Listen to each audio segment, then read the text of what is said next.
រាត្រីណូអែជារាត្រីដងចាព្រះរៀងច្បងត្រាយាងចុងចាំងឋានសុគីមកយងកំណើតជាមួយនឹងនាងម៉ារីបុត្រស្ងួនគ្នាប្រសូនក្នុងក្រោស័ក្តិមានទេវតាលេចមកប្រាប់នាងខ្វៀលជាមដែលកំពុងយាមថាមានព្រះរៀងច្បុត្រា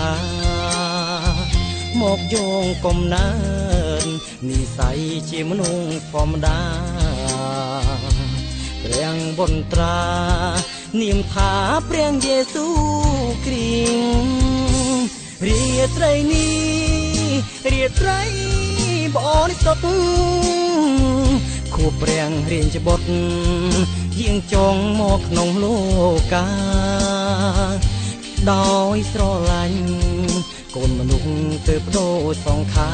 រព្រះបុត្រានាមថាព្រះអង្គសង្គ្រោះ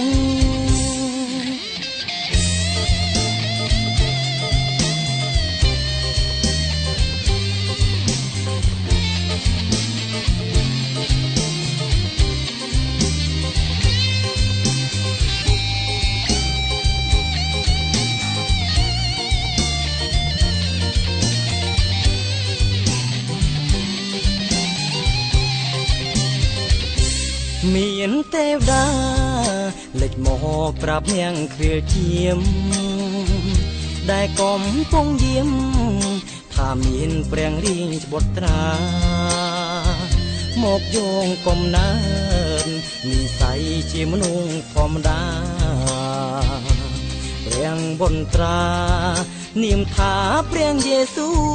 គ្រីស្ទរាត្រីនេះរាត្រីបរិសុទ្ធខួបព្រះរៀងច្បុត្រយាងចងមកក្នុងលោកាដោយស្រឡាញ់កូនមនុស្សទើបដូរសង្ខារព្រះបុត្រានាមថាព្រះអង្គសង្គ្រោះ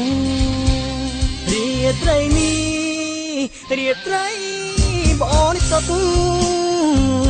ខួបព្រះរៀងច្បុត្រយាងចងមកក្នុងលោកា